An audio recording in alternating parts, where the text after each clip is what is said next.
enriched media, and it is enriched due to the presence of 5% sheep's blood. Okay, so when we say enriched, means the blood provides extra nutrients in form of hemoglobin or iron. Okay, so in order to see how these different organisms that we inoculated, how they behaved on the blood agar, we have to understand their hemolytic patterns. And what is hemolysis? The breakdown of the blood cells, red blood cells. Okay, so hemolysis is breakdown of red blood cells, and there are three types of hemolytic patterns. One is called complete breakdown of the red blood cells, that is beta. Okay, this was shown by Bacillus cereus. You had seen around the colony of Bacillus cereus, you had seen a clearing zone. Okay, so that represented the complete breakdown of the red blood cells. Now, there is also incomplete or partial hemolysis. That is your alpha hemolysis. That was shown in the throat sample that y'all swabbed your throat and streaked on the blood agar plate, right? That basically simulated the streptococcus, because at the back of your throat you have streptococcus bacteria living. So that showed a slight degradation or partial degradation or incomplete degradation of the red blood cells. So that you saw sort of like slightly green growth. Not growth, but clearing around the colony. Okay. Then S. epi was the bacteria that doesn't use the blood cells at all. So it does not causes the hemolysis. So that's why that kind of hemolysis is called no hemolysis, means gamma hemolysis. So you need to remember all these three different types, and if I show you a picture, you should be able to identify which one is beta hemolysis, which one is alpha, which one is gamma. Okay, now we will go for the next media, and your next media is EMB, which stands for eosin methylene blue agar. So both eosin and methylene blue, they are your stains, they are your basic dyes that you have normally used in your lab for staining, different staining procedures.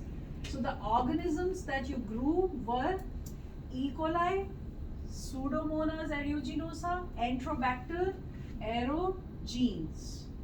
Okay, so what we do here when we talk about EMB, we talk about how this EMB media is selective and differential. These are the two things that you have to know about the EMB media.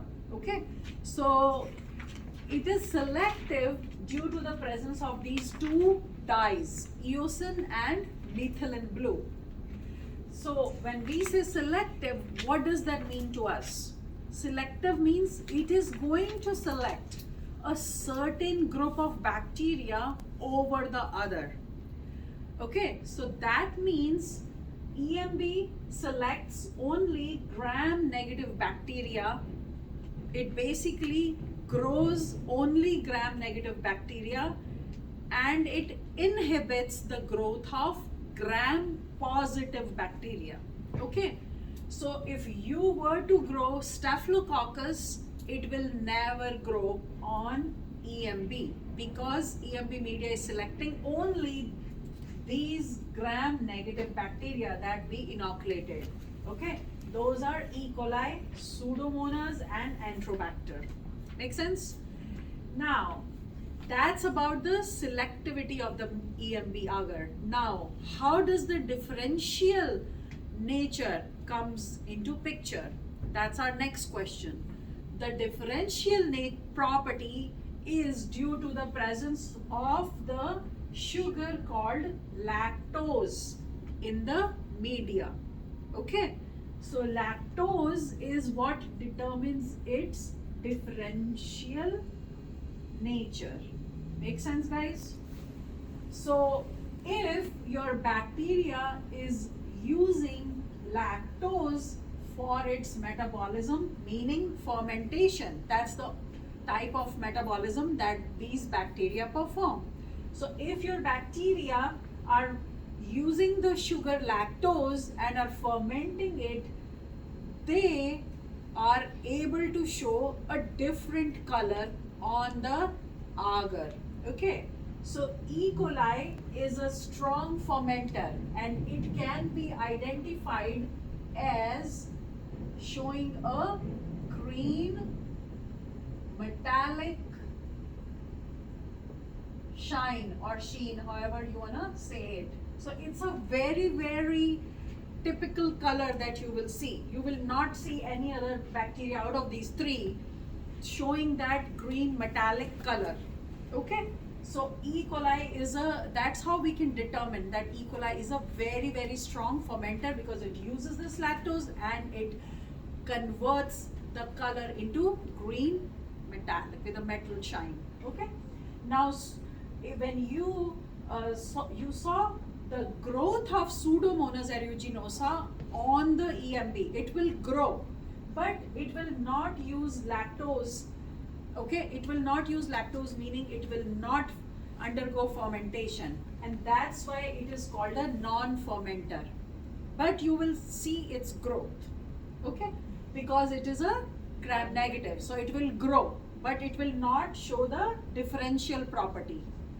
It will show the selective nature of the media. Okay, now Enterobacter, you also grew Enterobacter aerogenes, and that showed a pinkish type of a color. So that means that it is a weak fermenter. It's not as strong as the E. coli, that's why it did not show the green metallic color, but it shows a pinkish red kind of a color. Okay, so it is a weak fermenter. Make sense? That's how you are going to differentiate these three bacteria on the EMB agar. Make sense? Now we will go to our third media called MacConkey. Now MacConkey is also a selective as well as a differential media. Selective and differential media. So selective here is the same reason as EMB. This MacConkey media does not have eosin and methylene blue like the EMB agar, but it has bile salts in it. Okay, so bile salts, and it has a pH indicator called neutral red. So because of the presence of these bile salts, it possesses this selective property. So it also selects only these gram negative bacteria to grow. So the gram negative bacteria here are E. coli and Pseudomonas, just like EMB. So it is very well able to grow these gram negative bacteria, because it will inhibit the gram positive bacteria growth. So Staphylococcus, which was your third bacteria, Staphylococcus epi, it could not show any growth. It did not grow because it is gram positive. Make sense? So that is the selective property of this MacConkey media. Now how does the differential property occurs here? The differential property here also is due to the presence of the lactose. So this media also has lactose sugar in it, and that determines the differential nature of this media. Okay, so in case of E. coli is a strong fermenter, as we already know from EMB. So E. coli will be a very strong fermenter, whereas P. aeruginosa is a non-fermenter. So P. Pseudomonas aeruginosa is not gonna show much change in the color, whereas E. coli colony will look like pinkish red in color. Why? Because it will ferment the sugar lactose, and that will change because as a result of fermentation, acid is produced or gas is produced, right? That will change the color of the pH indicator neutral red to pink. And that's how you will see the growth of E. coli looking pink or red. Okay, so that's about all these three media. Now you also did one more media called mannitol salt agar. Mannitol agar is also called MSA in short. This is also a selective and differential media. So here the selective nature is opposite to the EMB and MacConkey. Make sense? EMB and MacConkey inhibited the gram-positive bacteria, right? MSA media will inhibit the gram-negative bacteria and will promote the growth of gram-positive bacteria. Can you guys tell me which all organisms did we inoculated here? Definitely Staph aureus, Staph epidermidis, yes. E. coli. Okay.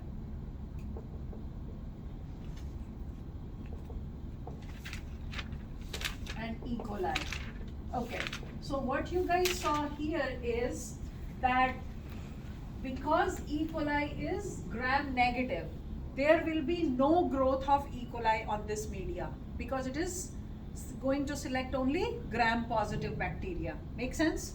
So gram positive bacteria are which ones? Staph aureus and Staph epi here. So they both will show very good growth.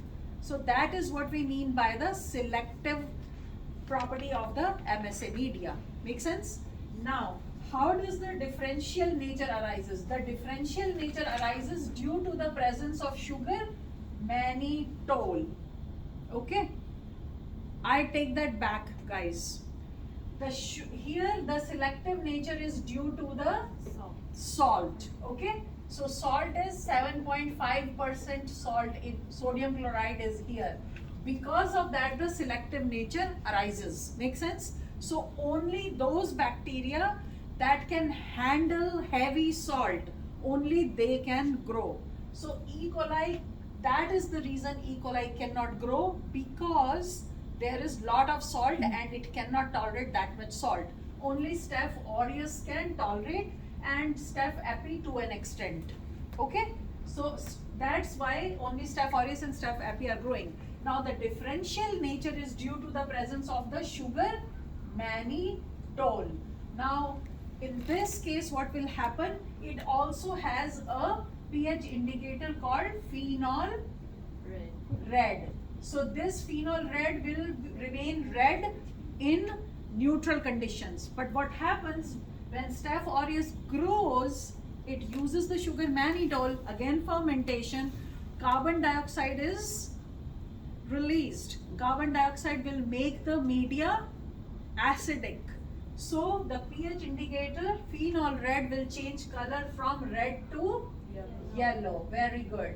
So when it changes to yellow, that's what you will see in case of Staph aureus. Around the colony of Staph aureus, you will see lot of yellow color.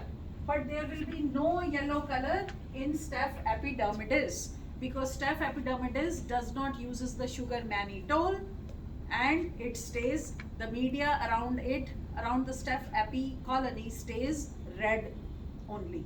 Okay, so that is what the differential nature of the MSA media is. Okay, so with this we end all about these 4 different media. We'll start another video with the other hydrogen.